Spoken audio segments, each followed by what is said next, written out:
Hola, me llamo Marta Salazar y tengo 68 años.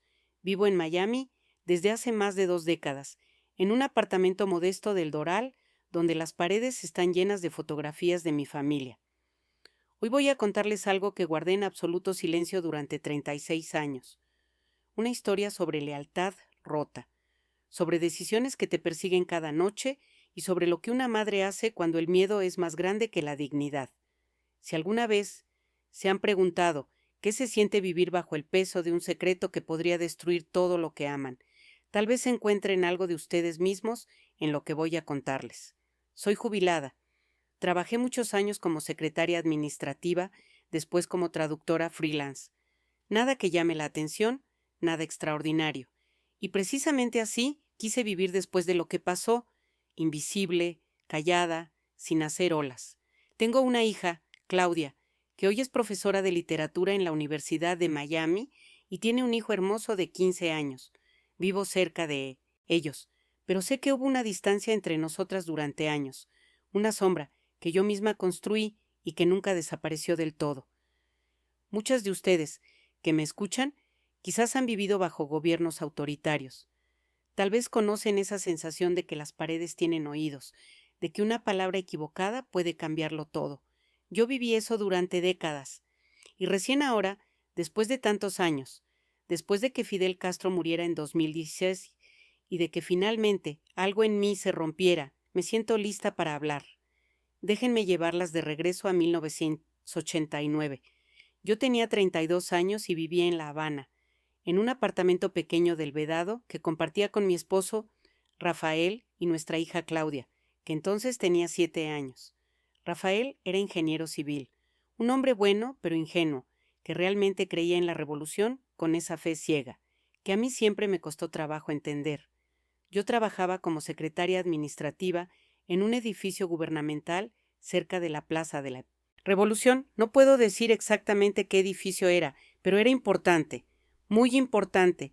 Manejaba correspondencia clasificada, organizaba agendas de reuniones que nunca aparecían en ningún registro oficial, archivaba documentos que llegaban en sobres sellados con lacre rojo. El trabajo no era glamoroso, pero pagaba relativamente bien para los estándares cubanos de entonces. Teníamos acceso a la tienda especial donde vendían productos que el resto del pueblo no podía comprar. Claudia iba a una buena escuela. Vivíamos mejor que la mayoría, y yo sabía que ese privilegio venía con un precio, silencio absoluto. Llevaba 4 años trabajando ahí. Me había ganado la confianza de mis superiores por ser eficiente, discreta y, sobre todo, por no hacer preguntas. En ese ambiente, la curiosidad era peligrosa. Tu trabajo era hacer lo que te ordenaban y olvidar lo que veías. Trabajaba directamente bajo las órdenes del comandante Aguirre, un hombre de unos 55 años, alto, delgado, siempre vestido de verde olivo, con una barba canosa y ojos que parecían evaluarte constantemente. Era frío, meticuloso, impaciente. No toleraba errores. Había otras 3 secretarias. Estaba Xiomara, una mulata hermosa de 40 años, que llevaba más de una década ahí y se movía por esas oficinas como si fueran suyas. Luego Juliet, apenas 24 años, nueva, nerviosa, siempre tratando de impresionar. Y finalmente Ofelia, una mujer mayor de casi 60 años, callada, observadora, que había visto demasiado y había aprendido que sobrevivías siendo una sombra. Las reglas eran simples pero absolutas. Nunca repetir nada de lo que escuchabas. Nunca hacer copias no autorizadas de ningún documento. Nunca llegar tarde. Nunca faltar sin justificación médica oficial. Y sobre todo, nunca, jamás, cuestionar una orden. Yo seguía esas reglas religiosamente porque sabía lo que pasaba con quienes no lo hacían. Desaparecían, a veces literalmente, otras veces los transferían a provincias remotas o simplemente dejaban de existir profesionalmente. Pero tengo que ser honesta. Los hechos que voy a contar pasaron hace más de 35 años y mi memoria no es perfecta. Tal vez algunos detalles se confundan, tal vez las fechas exactas no sean precisas al 100%, pero lo esencial, lo que realmente importa, eso lo recuerdo con una claridad que me duele. Los rostros, las palabras que cambiaron mi vida, las decisiones que tuve que tomar. Todo eso está grabado en mí como con hierro candente. Era octubre de 1989. El mundo estaba cambiando rápido. En Europa del Este los regímenes comunistas empezaban a caer uno tras otro. El muro de Berlín se desmoronaría en cuestión de semanas, aunque nosotros todavía no lo sabíamos. En Cuba había una tensión extraña en el aire, como si todos supiéramos que algo grande estaba por pasar, pero nadie se atreviera a decirlo en voz alta. Ese mes llegó un hombre nuevo al edificio. Se llamaba Carlos Mendoza, o al menos ese era el nombre que usaba. Tenía unos 38 años, complexión atlética, cabello negro, siempre bien peinado, ojos verdes que contrastaban con su piel bronceada. Decían que venía de una misión en Nicaragua, que había trabajado directamente con los sandinistas, que era de confianza total del comandante en jefe. Carlos fue asignado como enlace de operaciones especiales. Su oficina estaba en el tercer piso, justo al lado de la sala de conferencias privada, donde ocurrían las reuniones más sensibles. Mi escritorio quedaba en el segundo piso, pero yo subía constantemente a llevar documentos, a organizar archivos, a preparar el café para las reuniones. Desde el primer día, Carlos fue diferente. Saludaba, sonreía, preguntaba cómo estabas.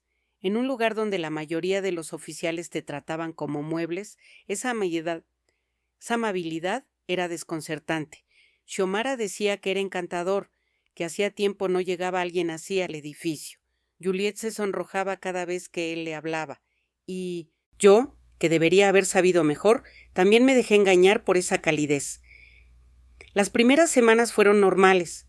Yo hacía mi trabajo, regresaba a casa con Rafael y Claudia, cocinaba con lo poco que conseguíamos en las bodegas, ayudaba a mi hija con sus tareas escolares. Los fines de semana íbamos al malecón a caminar, veíamos películas rusas en el cine de barrio. Era una vida simple, predecible, segura. Pero entonces empecé a notar cosas extrañas, reuniones que se alargaban hasta la madrugada, hombres que llegaban en carros negros con placas oficiales, entraban directamente al tercer piso y nadie los veía salir por la entrada principal.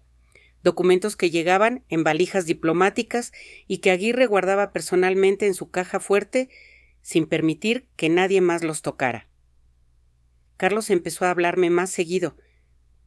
Me preguntaba sobre mi familia, sobre Claudia, sobre cómo era vivir en La Habana. Conversaciones aparentemente inocentes durante los descansos del mediodía, cuando todos bajábamos al pequeño comedor del edificio a almorzar arroz con frijoles y lo que hubiera ese día. Me contaba historias de Nicaragua, de cómo era la vida allá, de los compañeros que había conocido. Hablaba con pasión sobre la revolución, sobre construir un mundo mejor. Y yo lo escuchaba porque hacía mucho tiempo que nadie me hablaba así, como si mis opiniones importaran, como si fuera más que una simple secretaria. Rafael nunca fue conversador. Llegaba cansado del trabajo, comía en silencio, se quedaba dormido frente al televisor viendo las noticias oficiales. Nuestra relación se había convertido en una rutina cómoda pero vacía. Así que sí, admito que esperaba esos momentos con Carlos. Esperaba sus sonrisas, sus preguntas, su atención. Pero todo cambió un jueves de noviembre. Era cerca de las 8 de la noche. Yo me había quedado tarde terminando un informe urgente que Aguirre necesitaba para el día siguiente. El edificio estaba prácticamente vacío. Los guardias de seguridad hacían sus rondas rutinarias, pero los pisos administrativos estaban desiertos. Terminé el informe y lo subí al tercer piso para dejarlo en el escritorio de Aguirre. Su oficina estaba a oscuras, cerrada con llave como siempre. Dejé el sobre manila en la bandeja de documentos que había afuera de su puerta. Cuando me di la vuelta para irme, escuché voces. Venían de la sala de conferencias al final del pasillo. La puerta estaba entreabierta, algo inusual porque esas reuniones siempre ocurrían con la puerta cerrada y un guardia afuera. Debí irme. Debí bajar las escaleras, salir del edificio, tomar el autobús a casa. Pero la curiosidad, esa maldita curiosidad, fue más fuerte. Me acerqué despacio, sin hacer ruido. Los pasillos del edificio tenían esos pisos viejos de mármol que crujían con cada paso, así que caminé pegada a la pared, conteniendo la respiración. Desde donde estaba podía ver una rendija de luz y escuchar las voces con claridad. Reconocí inmediatamente la voz de Aguirre, ese tono autoritario que no admitía contradicción, pero había otra voz, más grave, con acento que no era completamente cubano. Y entonces escuché a Carlos también. Me quedé paralizada contra la pared, a unos 3 metros de la puerta. Desde ahí podía escuchar, pero no ver el interior de la sala, y lo que escuché me heló la sangre. Aguirre hablaba sobre una operación en Panamá. Mencionaba nombres de militares panameños, coordenadas, fechas específicas. Decía algo sobre asegurar ciertas rutas antes de que los americanos intervinieran, sobre proteger intereses estratégicos de la revolución en Centroamérica. La otra voz, la que no reconocía, mencionó narcotráfico. Dijo que los colombianos estaban nerviosos, que necesitaban garantías de que las rutas seguirían abiertas a través de Cuba hacia México y después a Estados Unidos. Habló de números, millones de dólares, porcentajes, pagos en efectivo y en armas. Y entonces Carlos habló. Su voz ya no era amable ni cálida, era fría, calculadora. Dijo que él se encargaría personalmente de coordinar con los contactos en Medellín, que ya tenía todo organizado con Pablo Escobar, que el comandante en jefe sabía de la operación y la había aprobado directamente. Sentí que el piso se movía bajo mis pies. Pablo Escobar, el narcotraficante más buscado del mundo. Y estaban hablando de él como si fuera un socio de negocios, como si Cuba, el gobierno revolucionario que supuestamente luchaba contra el imperialismo, estuviera metido hasta el cuello en el tráfico de drogas. Aguirre mencionó cifras específicas: 30 millones de dólares en pagos adelantados, protección para los cargamentos que pasaban por aguas territoriales cubanas, pilotos militares cubanos que volarían las rutas encubiertas, funcionarios que recibirían su parte del pastel. No podía moverme. Estaba clavada ahí, escuchando cada palabra, sabiendo que lo que estaba oyendo podía costarme la vida, pero incapaz de alejarme. Entonces escuché pasos. Alguien venía por el pasillo desde el otro extremo. Me pegué más contra la pared, pero era inútil. Si alguien llegaba hasta donde yo estaba, me vería. Actué por puro instinto. Había una puerta pequeña a mi izquierda, un closet de suministros de limpieza. La abrí con cuidado. Entré y la cerré casi completamente, dejando solo una rendija mínima para poder ver. Los pasos se acercaron. Era uno de los guardias de seguridad, un tipo joven llamado Ernesto, que siempre me saludaba con timidez. Pasó frente al closet sin mirar, caminó hasta la sala de conferencias y tocó la puerta. La conversación adentro se detuvo abruptamente. Escuché la silla de alguien arrastrándose, pasos. La puerta se abrió un poco más. Aguirre preguntó qué pasaba. Ernesto le informó que había un llamado urgente desde Santiago de Cuba, que el general Ochoa necesitaba hablar con él inmediatamente. Aguirre salió de la sala, cerró la puerta detrás de él con llave y se fue con el guardia por el pasillo opuesto hacia su oficina. Me quedé en ese closet durante lo que me parecieron horas, pero probablemente fueron solo 10 minutos. Mi corazón latía tan fuerte que pensé que me iba a delatar. Finalmente, cuando escuché que Aguirre regresaba y entraba de nuevo a la sala de conferencias, esperé 5 minutos más y salí del closet. Bajé las escaleras casi corriendo. Traté de caminar normal frente a los guardias de la entrada. Salí a la calle, donde el aire fresco de noviembre me golpeó la cara como una bofetada. Caminé las 4 cuadras hasta la parada del autobús en estado de shock. Mi mente trataba de procesar lo que había escuchado: Cuba facilitando rutas de narcotráfico, militares cubanos trabajando con el cartel de Medellín, millones de dólares en sobornos, y Carlos, el hombre encantador que me hacía sonreír durante los almuerzos, coordinando todo directamente con Pablo Escobar. El autobús tardó media hora en llegar. Me subí como zombi. Me senté junto a una ventana y miré las calles oscuras de La Habana pasar frente a mí. Todo se veía igual que siempre, pero yo sabía que nada volvería a ser igual. Cuando llegué al apartamento eran casi las 10 de la noche. Rafael estaba dormido en el sofá, con el televisor encendido, mostrando un documental soviético sobre agricultura. Claudia estaba en su cuarto haciendo tareas. Entré al baño, cerré la puerta y me mojé la cara con agua fría una y otra vez, tratando de calmar el temblor que no podía controlar. Me miré al espejo. La mujer que me devolvía la mirada tenía ojos asustados, la piel pálida, las manos todavía temblando. Había escuchado algo que no debía. Y en Cuba eso solo terminaba de una forma. Esa noche no pude dormir. Me quedé mirando el techo, escuchando la respiración pesada de Rafael a mi lado, pensando en todo. Pensaba en Claudia, en su futuro, en cómo protegerla. Pensaba en qué haría el gobierno si descubrían que yo sabía. Pensaba en Carlos y en cómo me había engañado, con su sonrisa y su amabilidad fingida. A la mañana siguiente me levanté como siempre. Preparé el desayuno, llevé a Claudia a la escuela, tomé el autobús al trabajo. Actué completamente normal, pero por dentro era un caos. Cuando llegué al edificio, todo parecía igual. Los guardias en la entrada me saludaron como siempre. Xiomara estaba en su escritorio hablando por teléfono. Juliet organizaba documentos con esa expresión concentrada que siempre tenía. Ofelia me miró cuando pasé junto a ella y por un segundo tuve la sensación de que ella sabía, de que había algo en sus ojos que me evaluaba. A media mañana, Carlos bajó al segundo piso. Venía sonriendo, relajado, con 2 tazas de café en las manos. Me ofreció una. Le di las gracias tratando de mantener mi voz estable. Él se sentó en el borde de mi escritorio, algo que hacía seguido, y empezó a hablar sobre el fin de semana, sobre una película que había visto, sobre cómo extrañaba el mar. Yo asentía, sonreía en los momentos correctos, pero lo único que podía pensar era en su voz de la noche anterior. Esa voz fría diciendo el nombre de Pablo Escobar, coordinando rutas de narcotráfico, hablando de millones de dólares como si nada. Me preguntó si me pasaba algo, si me veía cansada. Le dije que había dormido mal, nada más. Me dio un apretón suave en el hombro y me dijo que me cuidara, que me veía pálida últimamente. Luego se fue silbando bajito, como si no tuviera ninguna preocupación en el mundo. Los días que siguieron fueron los peores de mi vida hasta ese momento. Vivía en un estado de paranoia constante. Cada vez que alguien me miraba más de lo normal, pensaba que sabían. Cada vez que Aguirre me llamaba a su oficina, mi corazón se detenía.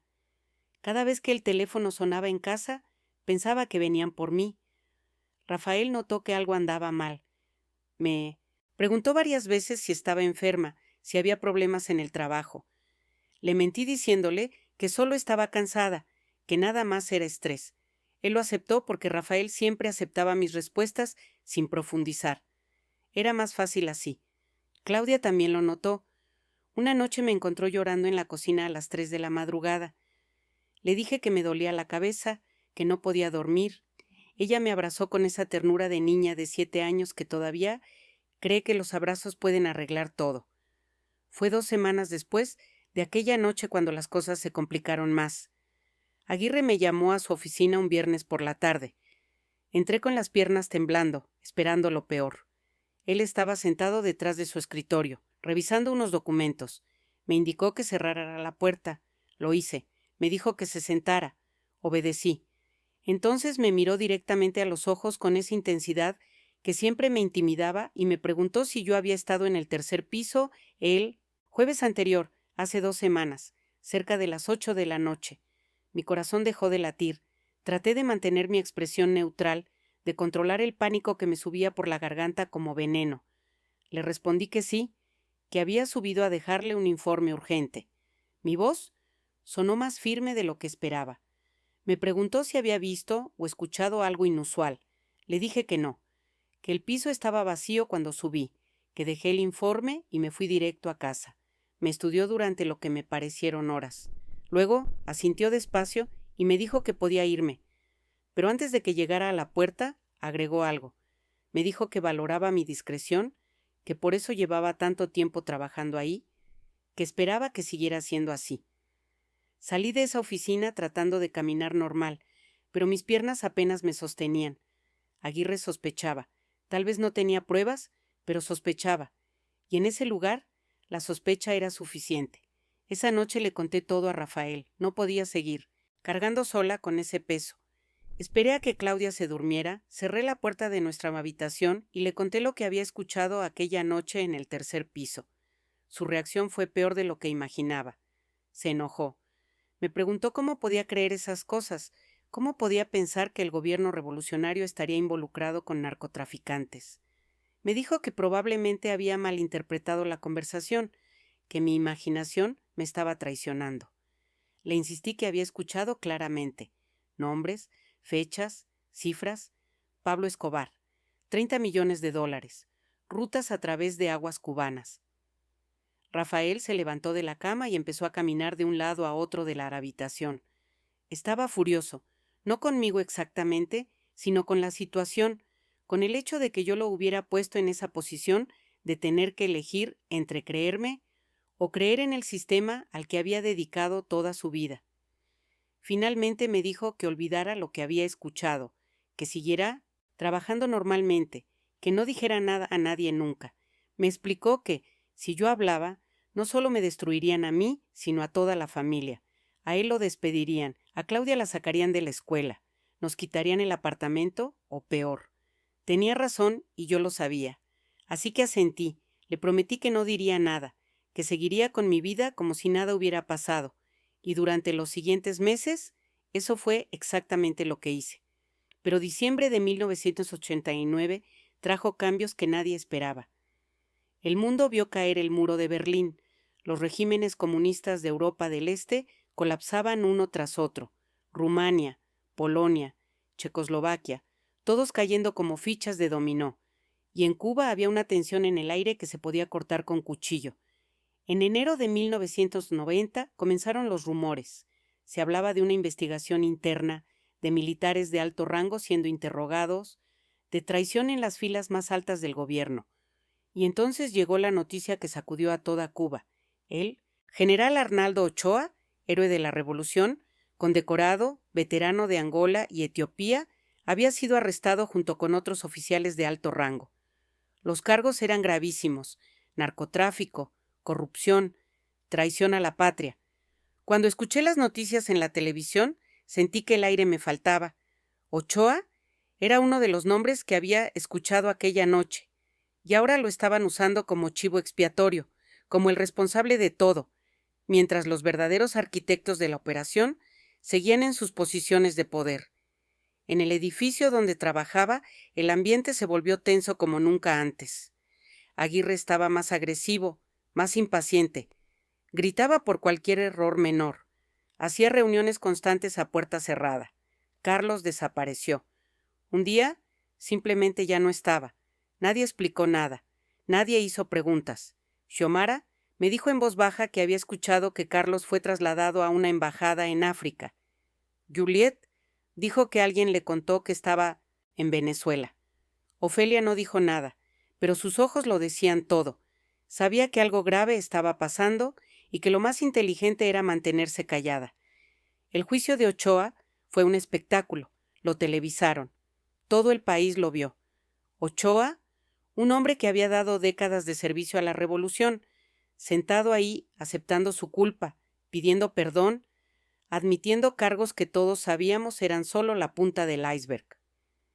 Yo veía esas imágenes y sentía náuseas porque sabía la verdad.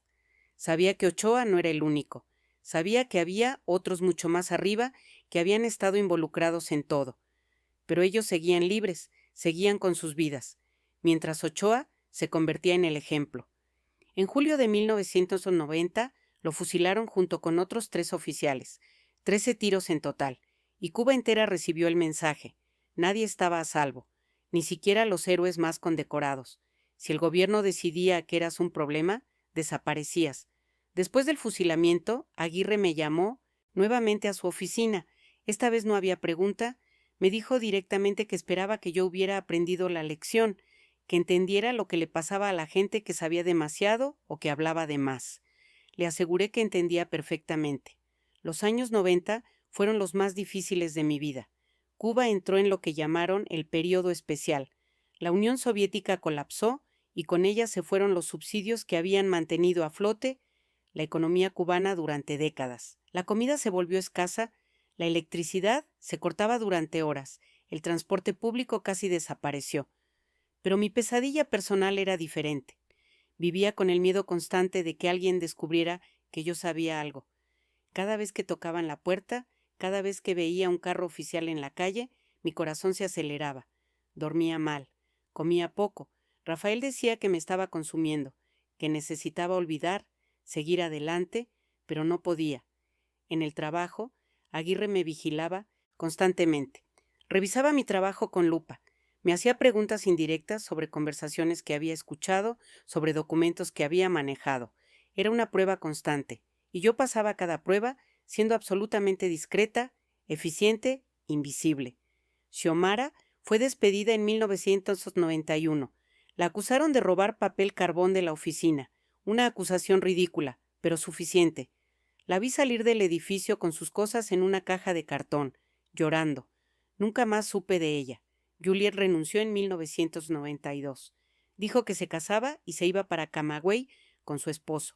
Pero sus ojos cuando se despidió me dijeron otra cosa. Tenía miedo, mucho miedo, y estaba huyendo. Quedamos solo Ofelia y yo, y una secretaria nueva, Patricia, que tenía 28 años y la misma expresión aterrorizada que probablemente yo había tenido cuando empecé. Ofelia la tomó bajo su protección. Le enseñó las reglas no escritas, cómo sobrevivir en ese lugar. Una tarde de 1993, Ofelia y yo estábamos solas en el archivo organizando documentos antiguos que serían trasladados a otro edificio. Ella se acercó y en voz muy baja me dijo algo que nunca olvidaré. Me dijo que sabía que yo había escuchado algo aquella noche de 1989. No me preguntó qué había escuchado, no quería saberlo, solo me dijo que ella llevaba 20 años trabajando ahí y había visto cosas que me harían vomitar, que la única forma de sobrevivir era convertirte en piedra, no sentir, no pensar, solo obedecer. Le pregunté cómo lo soportaba. Me respondió que pensaba en sus hijos. Tenía 3. Todos adultos ya, pero todavía dependían de ella. Si ella caía, ellos caerían también, así que se obligaba a seguir. Fue ese mismo año cuando llegó Elena Torres. No era empleada del edificio, era visitante frecuente. Tenía unos 45 años, cabello negro, siempre recogido en un moño apretado, trajes formales, una postura rígida que gritaba autoridad. Venía de la seguridad del Estado. Elena empezó a aparecer 1 o 2 veces por semana. Se reunía con Aguirre, a veces durante horas.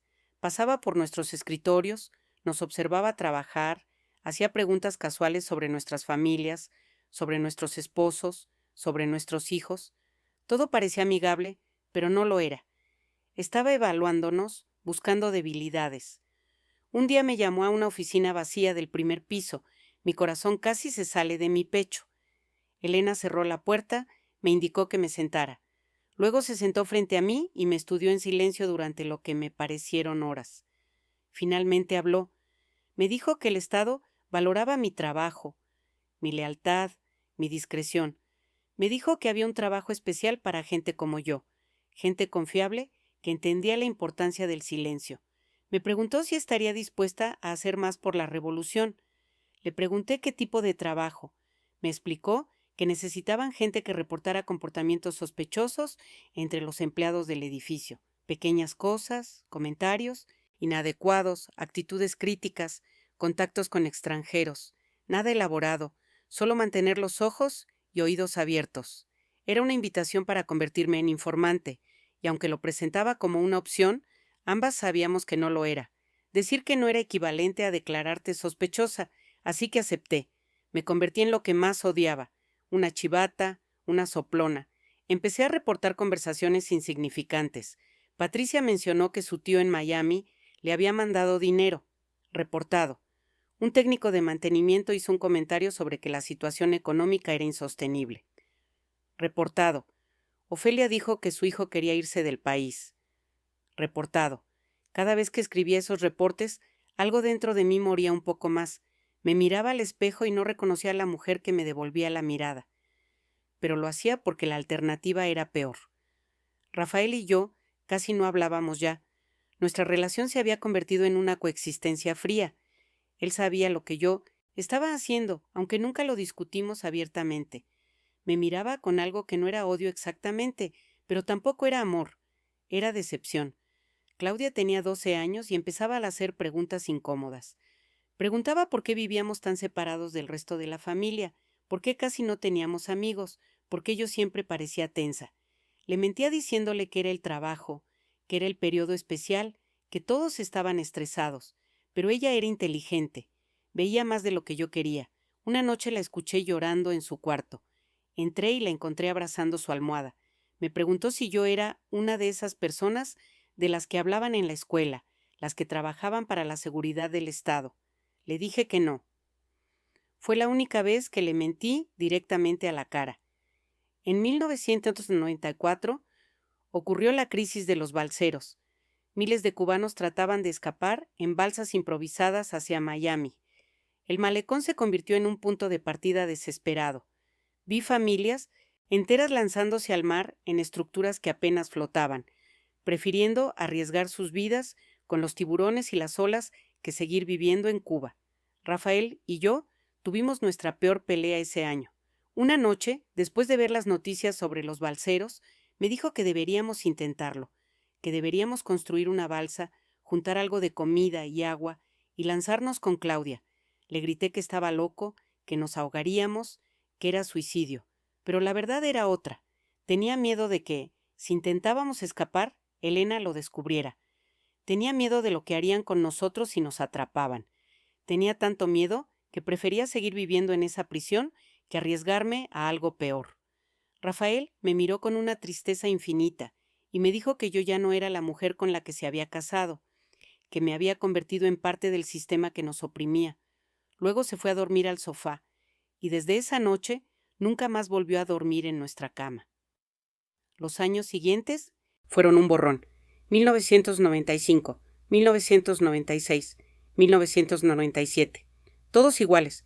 Yo iba al trabajo, reportaba lo que me pedían reportar, regresaba a casa, cocinaba con lo poco que conseguíamos, veía a mi hija crecer y alejarse de mí emocionalmente. Dormía mal, repetía. Fue en 1998 cuando conocí a Ricardo Blanco.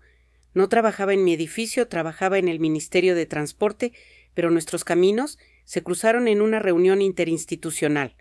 Era un hombre de 50 años, viudo, con 2 hijas adultas que ya vivían por su cuenta. Ricardo era diferente. No hablaba de política, no hablaba de la revolución, hablaba de música, de películas, de libros.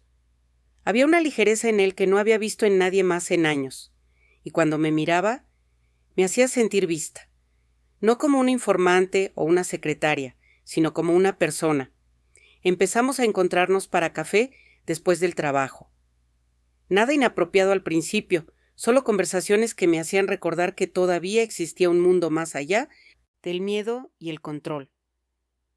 Me hablaba de su esposa fallecida, de cómo la extrañaba, de cómo estaba aprendiendo a vivir solo.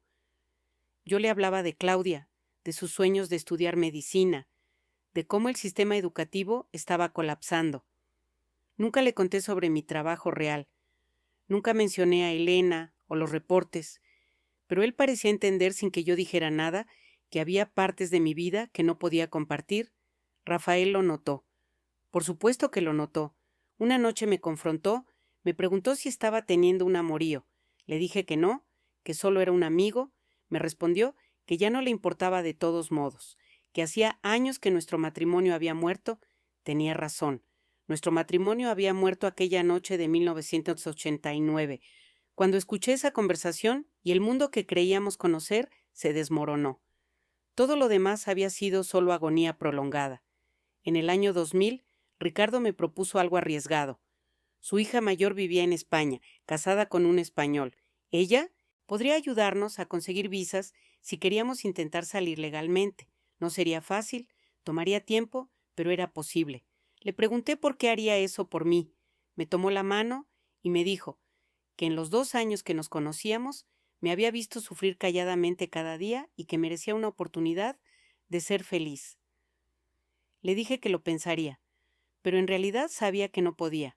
Elena me tenía vigilada. Si intentaba conseguir una visa, si mostraba cualquier intención de irme, vendrían por mí. Y no solo por mí, también por Claudia y por Rafael.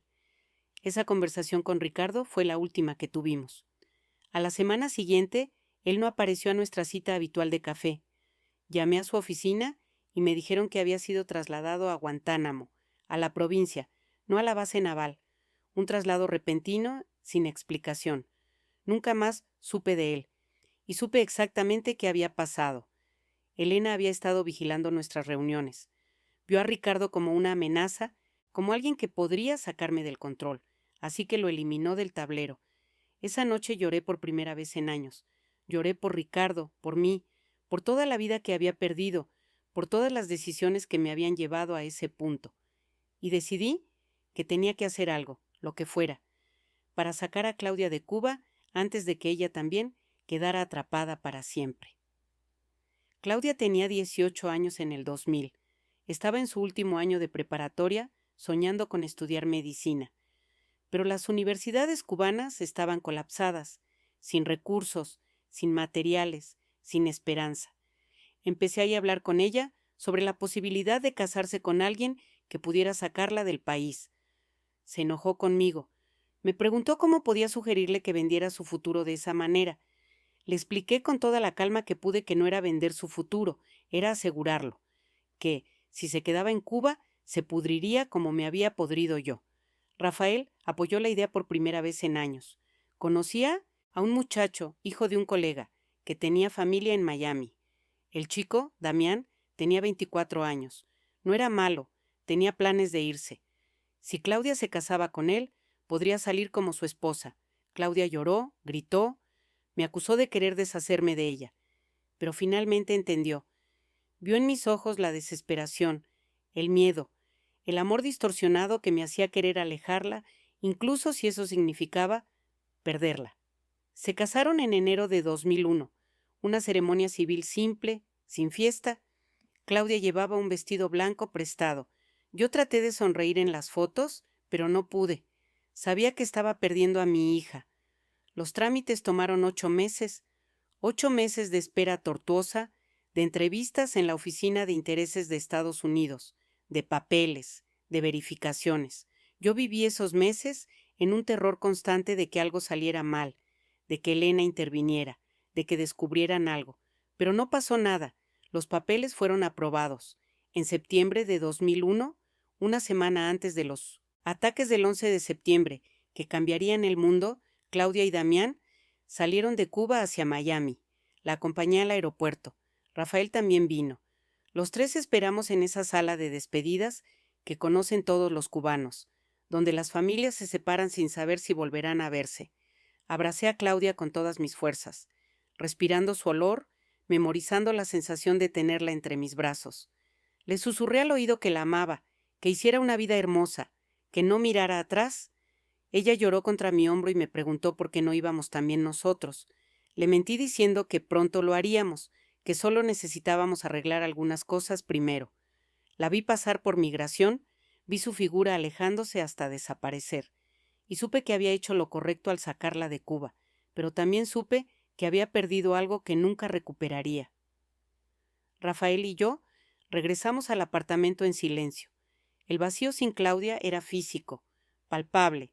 Esa noche dormimos en cuartos, separados, como habíamos hecho durante años, pero esta vez el silencio era diferente. Era el silencio de dos personas que habían perdido todo lo que los unía. 2 meses después, Rafael me pidió el divorcio. No fue dramático ni violento. Solo dijo que ya no tenía sentido seguir pretendiendo. Yo acepté. No tenía energía para pelear. El divorcio fue rápido y limpio. Dividimos lo poco que teníamos. Rafael se quedó con el apartamento. Yo me mudé a un cuarto rentado en el Vedado. Un espacio minúsculo con baño compartido, pero era mío. Por primera vez en décadas, vivía sola. Los años que siguieron fueron extraños. Claudia llamaba de vez en cuando, al principio cada semana, luego cada 2 semanas, luego una vez al mes. Cada llamada era más distante que la anterior. Me contaba sobre su vida en Miami, sobre el trabajo que había conseguido en una farmacia, sobre las clases de inglés, sobre cómo Damián trabajaba en construcción. Yo le contaba poco. ¿Qué podía decirle? Que seguía reportando compañeros de trabajo a Elena, que vivía en un cuarto del tamaño de un closet, que me estaba muriendo por dentro un poco más cada día. En 2003 ocurrió algo que me sacudió de mi letargo.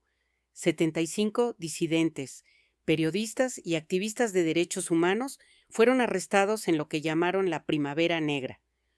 Los juicios fueron rápidos, las sentencias severas. Algunos recibieron hasta 28 años de prisión por el crimen de pensar diferente. Vi a algunos de esos hombres en la televisión durante los juicios. Tenían mi edad, algunos mayores, algunos más jóvenes, tenían familias, hijos, sueños, y el Estado los había aplastado por atreverse a hablar. Y yo pensé en Benjamín, el jardinero de la historia de Leonor, que había contado en un video que vi una vez en Miami, años después. Pensé en todas las personas que habían sido sacrificadas para mantener el sistema funcionando. Pensé en Ricardo, desaparecido en Guantánamo. Pensé en Xiomara, despedida por papel carbón. Pensé en Carlos, que había desaparecido sin dejar rastro. Y entendí algo terrible. Yo era parte de ese sistema. Yo había ayudado a destruir vidas con mis reportes. Había sido cómplice. Esa noche escribí una carta a Elena.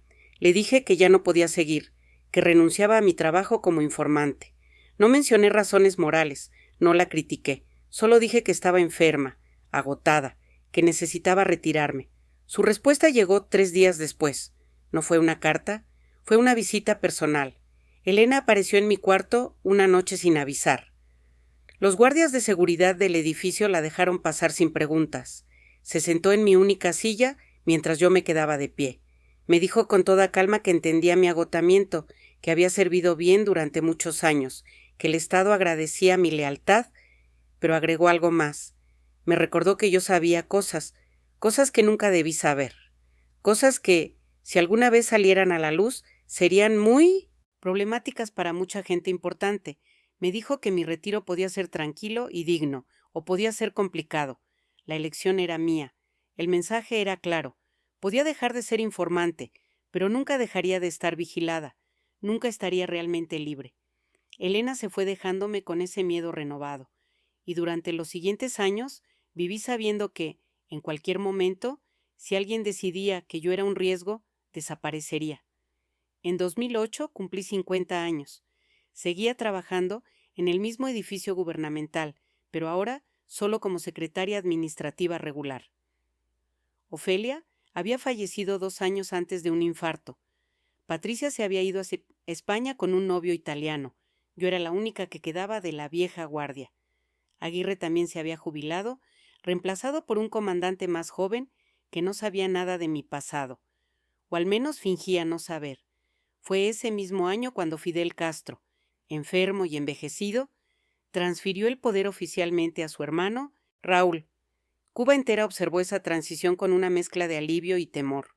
Alivio porque el hombre que había controlado absolutamente todo durante casi 50 años, finalmente soltaba el poder. Temor porque no sabíamos qué vendría después. Yo sentí algo diferente.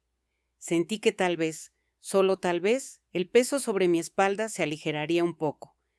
En 2011 tomé una decisión que cambiaría el resto de mi vida. Pedí permiso para visitar a Claudia en Miami. Los cubanos ya podían salir más fácilmente con las nuevas reformas migratorias que Raúl había implementado. Ya no era necesario el permiso de salida que antes costaba fortunas y era negado arbitrariamente. El proceso tomó meses. Entrevistas, verificaciones, papeles interminables. Yo esperaba que en cualquier momento me negaran el permiso, que Elena interviniera, que me dijeran que gente como yo no podía salir porque sabíamos demasiado, pero no pasó. El permiso fue aprobado. Claudia me mandó el dinero para el boleto de avión y una carta de invitación. En mayo de 2011, 30 años después de empezar a trabajar en aquel edificio, abordé un avión de Cubana de Aviación con destino a Miami. El vuelo duró menos de 1 hora, pero para mí fue cruzar un abismo. Miraba por la ventana viendo Cuba alejarse, pensando que tal vez nunca volvería, que tal vez esta era mi única oportunidad de escapar. Claudia me esperaba en el aeropuerto de Miami. Tenía 29 años, estaba casada todavía con Damián, aunque supe después que ese matrimonio no duraría mucho más. Cuando la vi detrás de la barrera de migraciones, con los ojos llenos de lágrimas, sentí que mi corazón se rompía y se sanaba al mismo tiempo. Nos abrazamos durante minutos. Ella olía diferente. Usaba perfume que no existía en Cuba, ropa que no había visto nunca, pero seguía siendo mi Claudia. Me llevó a su apartamento en Hialeah. Era pequeño pero limpio, lleno de cosas que en Cuba habrían sido lujos imposibles. Un televisor grande, aire acondicionado que funcionaba, un refrigerador lleno de comida. Me preparó café cubano de verdad, no el sucedáneo horrible que tomábamos en La Habana. Esa noche nos quedamos despiertas hasta tarde hablando. Ella me contó sobre su vida, sobre el trabajo, sobre sus planes de estudiar enfermería, ya que medicina era demasiado costoso. Me contó que su matrimonio con Damián estaba terminando, que se habían casado por razones equivocadas, pero que no se arrepentía porque esa decisión la había sacado de Cuba. Y entonces me preguntó algo que yo sabía que eventualmente preguntaría. Me preguntó por qué realmente nos habíamos distanciado tanto durante todos esos años, que era lo que yo nunca le había contado. Le dije que no estaba lista para hablar de eso todavía, que necesitaba tiempo. Ella aceptó, pero vi en sus ojos que sabía que había algo grande, algo oscuro en mi pasado que yo cargaba sola. Mi visa era de 2 meses. Pasé esos 2 meses descubriendo Miami, descubriendo la libertad de caminar por la calle sin miedo, de hablar sin calcular cada palabra, de vivir sin la vigilancia constante. Era embriagador y aterrador al mismo tiempo, pero también cargaba con la culpa.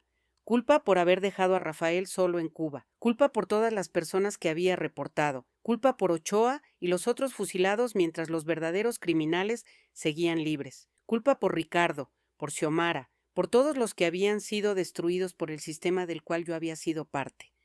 Cuando se acercaba la fecha de mi regreso, Claudia me preguntó por qué volvía.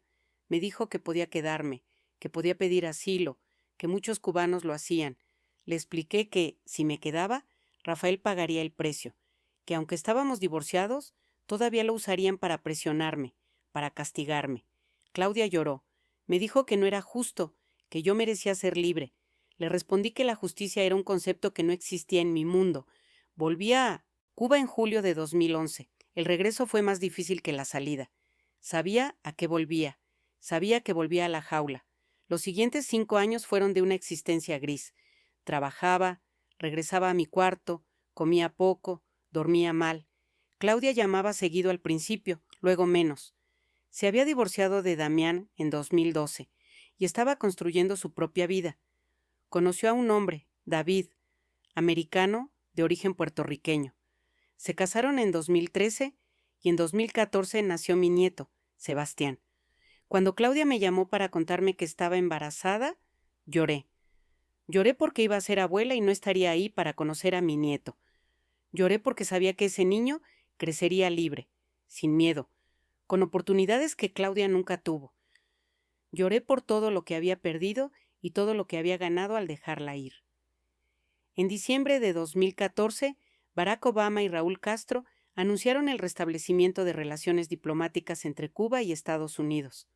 El mundo celebró. Los cubanos en la isla nos quedamos escépticos. Habíamos visto demasiadas promesas rotas como para creer en cambios reales. Pero algo sí cambió. Las restricciones migratorias se relajaron más.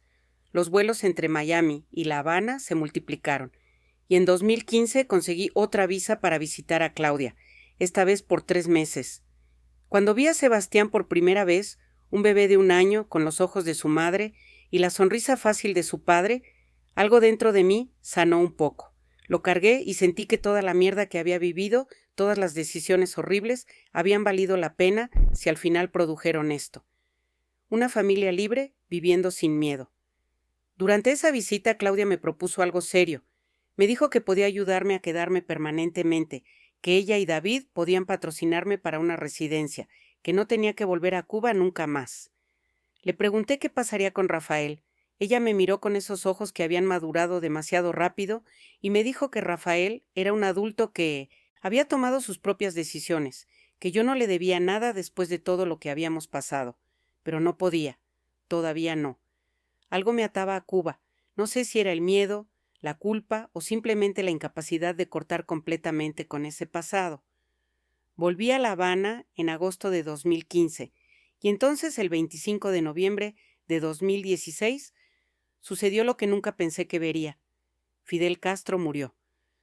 Cuando escuché la noticia en la radio oficial a las 6 de la mañana, me quedé paralizada en mi cama. El comandante en jefe, el hombre que había controlado Cuba durante 57 años, el hombre bajo cuyo gobierno yo había vivido toda mi vida adulta, había muerto. Cuba entera entró en un luto oficial de 9 días. No se permitía música en las calles, no se servía alcohol en bares, todo se detuvo. Las cámaras internacionales mostraban a cubanos llorando frente a su retrato, pero yo, encerrada en mi cuarto, sentí algo completamente diferente. Sentí liberación, no completa, pero algo. Como si una cadena invisible que me había atado durante décadas finalmente se hubiera roto. Fidel estaba muerto. Ya no podía ordenar nada, ya no podía hacer daño. Y fue en ese momento, mirando las noticias en mi televisor viejo, cuando tomé la decisión. Iba a salir de Cuba para siempre, iba a contarle a Claudia todo, iba a finalmente liberarme de los secretos que me habían consumido durante 27 años. Los trámites para salir definitivamente tomaron más de un año. Esta vez pedí una salida permanente, vendí lo poco que tenía, cerré mi cuarto, me despedí de los pocos conocidos que me quedaban. Fui a ver a Rafael antes de irme. Vivía solo en el mismo apartamento donde habíamos criado a Claudia. Estaba viejo, encorvado, con la salud deteriorada. Nos sentamos en la sala donde tantas veces habíamos peleado, donde tantas veces habíamos guardado silencio. Le dije que me iba para Miami, definitivamente. Asintió, como si lo hubiera sabido siempre. Le pregunté si quería venir conmigo. Me miró con esos ojos cansados y me dijo que no, que Cuba era su tumba y moriría ahí. Nos abrazamos antes de irme. Fue un abrazo sin pasión, pero con algo de perdón. Perdón por todas las formas en que nos habíamos fallado el uno al otro. Perdón por el matrimonio que destruimos tratando de sobrevivir. Le dije que lo sentía. Me respondió que él también lo sentía. Y nos dejamos ir. Salí de Cuba en marzo de 2018. Esta vez no fue un vuelo de Cubana de aviación, sino de American Airlines. Un avión moderno, limpio, lleno de cubanoamericanos, regresando a Miami después de visitar familia. Me senté junto a la ventana y vi La Habana alejarse debajo de mí. Las calles que conocía de memoria, los edificios derrumbados, el malecón, la Plaza de la Revolución con su torre donde trabajé tantos años. Y lloré. Lloré no de tristeza, sino de alivio. Estaba saliendo. Finalmente estaba saliendo. Claudia me esperaba en el aeropuerto con Sebastián, que ya tenía 4 años. El niño me abrazó las piernas con esa confianza de los niños que no conocen el miedo. David estaba ahí también, amable, haciendo sentir que yo era parte de su familia. Me llevaron a un apartamento que habían rentado para mí en el Doral, cerca de donde ellos vivían. Era pequeño, pero mío. Un espacio donde podría empezar de nuevo a los 60 años. Los primeros meses fueron de adaptación. Todo era diferente. El ritmo de vida, el idioma en las calles, la abundancia de opciones que me abrumaba. Ir al supermercado era una experiencia surrealista. Ver estantes llenos de productos, poder comprar lo que quisiera sin necesitar cupones de racionamiento, sin hacer filas de horas. Conseguí trabajo en una biblioteca pequeña, organizando libros en español. El pago no era mucho, pero era suficiente. Y sobre todo, era un trabajo donde nadie me pedía reportar a mis compañeros, donde nadie me vigilaba, donde podía simplemente hacer mi trabajo y regresar a casa. Claudia vino a visitarme una tarde de junio de 2018. Trajo café y pastelitos de una panadería cubana. Nos sentamos en mi pequeño balcón viendo el atardecer sobre Miami. Y finalmente, después de 29 años de silencio, le conté todo. Le conté sobre aquella noche de 1989, cuando escuché la conversación sobre narcotráfico y Pablo Escobar. Le conté sobre Carlos y su desaparición. Le conté sobre el juicio y fusilamiento de Ochoa, mientras los verdaderos culpables seguían libres. Le conté sobre Elena y cómo me convertí en informante. Le conté sobre los reportes que escribí, las vidas que ayudé a destruir. Le conté sobre Ricardo y cómo desapareció después de ofrecerme ayuda. Le conté todo. Claudia lloró.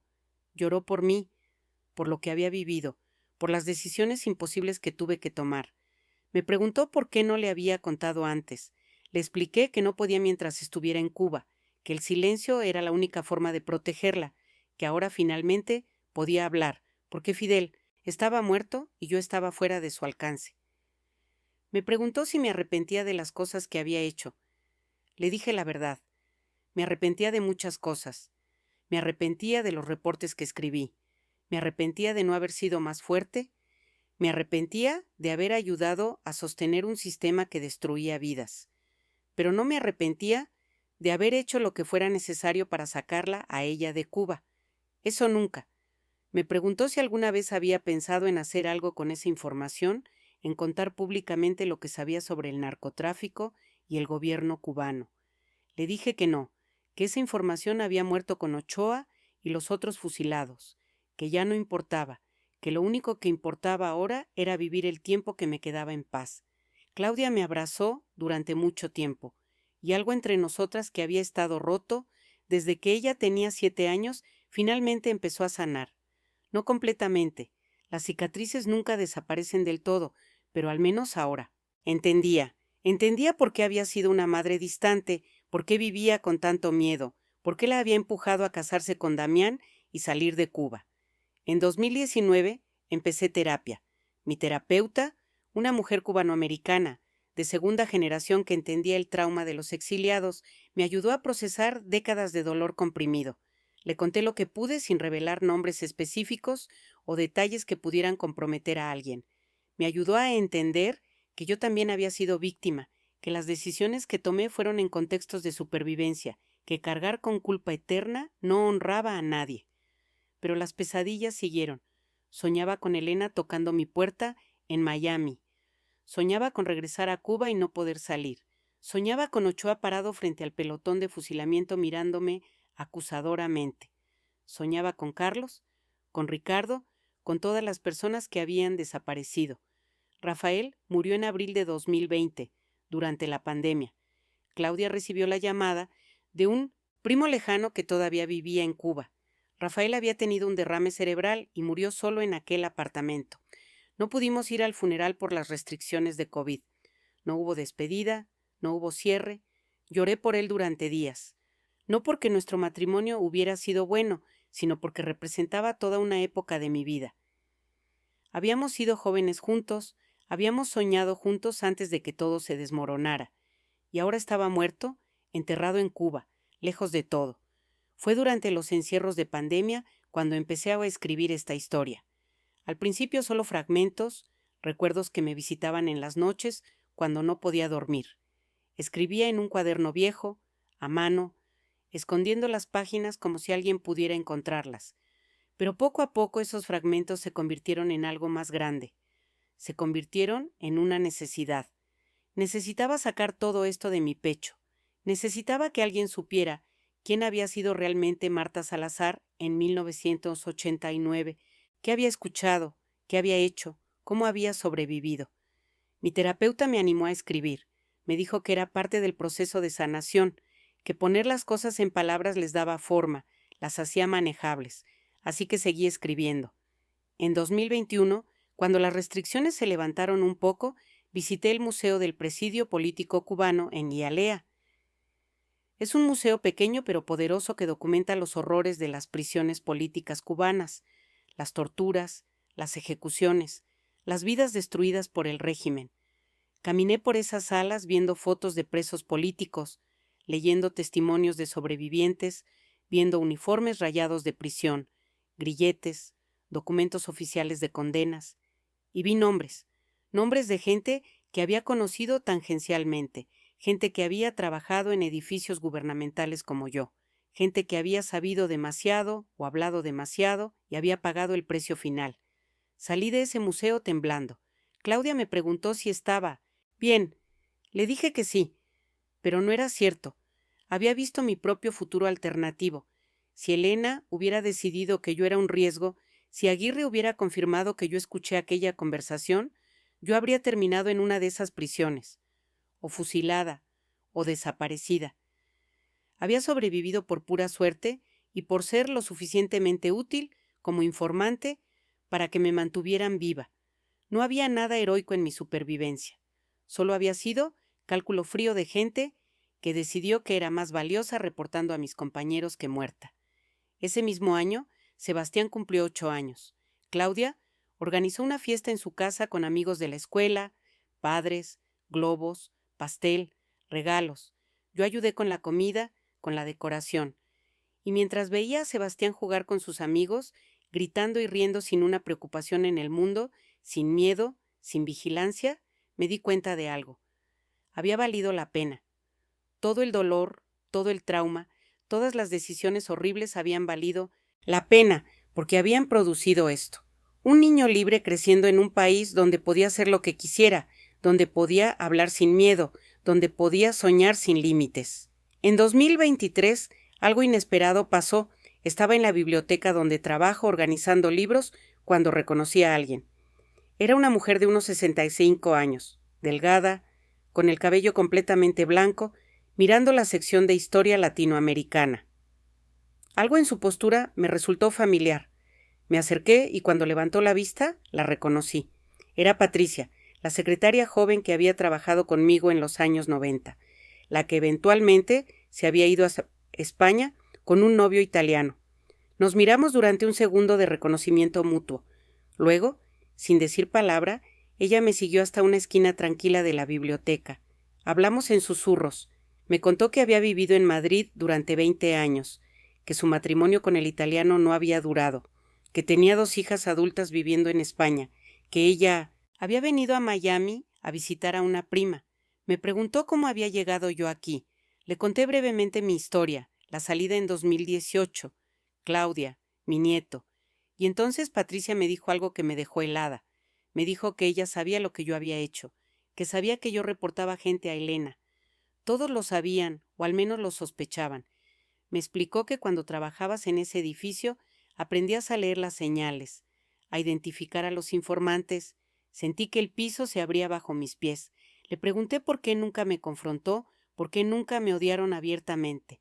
Patricia me miró con algo parecido a la compasión y me dijo que porque todos entendían que no había opción, que cuando te convertían en informante, o aceptabas o desaparecías, que ella habría hecho lo mismo en mi posición, que todos lo habrían hecho.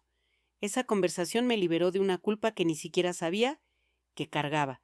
Pensar que mis compañeros me habían odiado en silencio durante años, que me habían visto como una traidora, había sido un peso enorme. Saber que entendían, que no me juzgaban, que reconocían que todos éramos víctimas del mismo sistema, sanó algo profundo. Patricia y yo intercambiamos números. Hablamos un par de veces más antes de que ella regresara a España. Me contó que Xiomara, la secretaria que había sido despedida en 1991, había muerto en 2005 de cáncer, que Ofelia había fallecido en 2006 de un infarto como yo sabía, que la mayoría de la gente que había trabajado en ese edificio estaba muerta o dispersa por el mundo. Me preguntó si alguna vez había pensado en escribir sobre lo que sabíamos. Le dije que estaba escribiendo algo, pero solo para mi familia, para que Claudia entendiera. Patricia sintió y me dijo que ella había hecho lo mismo, que había escrito sus memorias para sus hijas, que necesitaban entender por qué su madre había huido de Cuba dejando todo atrás. Cuando nos despedimos, nos abrazamos como 2 sobrevivientes de una guerra que nadie más conocía, y supe que probablemente no volveríamos a vernos, pero que ese encuentro había sido importante. Había cerrado algo. Ahora en 2025 tengo 68 años. Vivo en Miami, en mi pequeño apartamento del Doral. Trabajo medio tiempo en la biblioteca. Veo a Claudia y a Sebastián regularmente. David me trata como familia. Tengo una vida pequeña pero tranquila, sin miedo, sin vigilancia. Pero los fantasmas nunca se van completamente. Todavía tengo pesadillas. Todavía me sobresalto cuando tocan la puerta inesperadamente. Todavía miro por encima del hombro. Todavía escucho la voz de Elena en mi cabeza diciéndome que nunca estaría realmente libre. He estado escribiendo esta historia durante los últimos 2 años. Al principio era solo para Claudia, para que entendiera completamente, pero luego se convirtió en algo más. Se convirtió en un testimonio, una forma de decir que esto pasó, que estos horrores fueron reales, que gente real sufrió y murió. No soy una heroína, ni siquiera soy una buena persona. Soy una sobreviviente con todas las manchas morales que eso implica. Hice cosas terribles.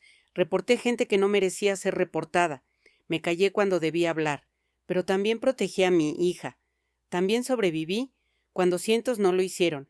Hace 3 meses finalmente le mostré esta historia completa a Claudia. Nos sentamos en su sala una tarde mientras Sebastián estaba en la escuela y David en el trabajo. Le di el manuscrito, páginas y páginas escritas a mano durante 2 años. Ella lo leyó todo. Le tomó casi 4 horas, lloró varias veces. Cuando terminó, me miró con ojos llenos de lágrimas y me abrazó.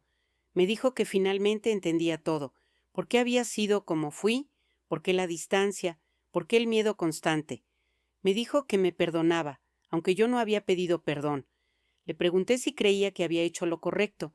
Me respondió que no había respuestas correctas en las situaciones en las que yo estuve, que solo había supervivencia, que ella existía, que Sebastián existía, porque yo había hecho lo necesario para sacarla de Cuba, que eso tenía que contar para algo. Hoy veo series y documentales que hablan sobre Cuba, sobre la revolución, sobre Fidel Castro. Y me da rabia la forma en que romantizar ciertas cosas, como presentan la historia como blanco y negro, buenos contra malos, revolucionarios heroicos contra imperialistas malvados. Porque yo viví dentro de ese sistema, vi lo que realmente era, y no había nada romántico ahí, solo había miedo, control, silencio forzado, vidas destruidas por atreverse a pensar diferente o por saber demasiado. No había códigos de honor, no había ideales puros, no había noble causa. Solo había un régimen autoritario sostenido por vigilancia constante, por informantes forzados, por amenazas implícitas y explícitas, por la disposición de sacrificar a cualquiera que representara un riesgo, y gente como yo, gente común que solo quería sobrevivir, que solo quería proteger a sus familias, se veía forzada a convertirse en parte de esa maquinaria de opresión. Nos convertían en perpetradores mientras éramos víctimas, y después teníamos que vivir con esa culpa para siempre. Salí viva de Cuba, pero no salí completa. Dejé pedazos de mí misma enterrados en La Habana. Dejé mi juventud, mi inocencia, mi capacidad de confiar, la versión de mí que creía en su propia bondad.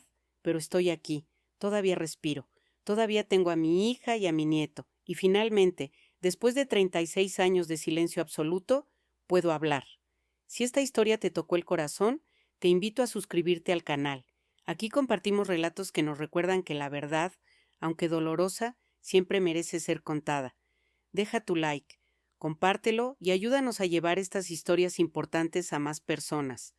Juntos podemos asegurarnos de que estas verdades no se olviden.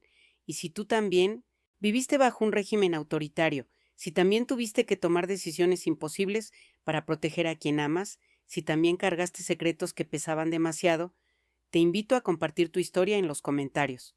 No tienes que dar detalles que te pongan en riesgo, pero saber que no estamos solos en este peso puede hacer la diferencia. Sobreviví no para ser heroína, sino para contar la verdad. Y la verdad es esta: cuando vives bajo dictadura, no hay decisiones morales limpias, solo hay supervivencia. Y la supervivencia te obliga a convertirte en alguien que nunca pensaste que serías. Yo salí con vida. Eso tendrá que ser suficiente. Y si mi historia sirve para que, aunque sea una persona, entienda el costo real de vivir sin libertad, entonces tal vez todo lo que viví no fue completamente en vano. Gracias por escuchar. Gracias por no juzgar demasiado duramente. Gracias por entender que la vida es complicada y que la gente hace lo que puede con las cartas que le tocaron. Esta es mi historia, esta es mi verdad. Y finalmente, después de tantos años, soy libre de contarla.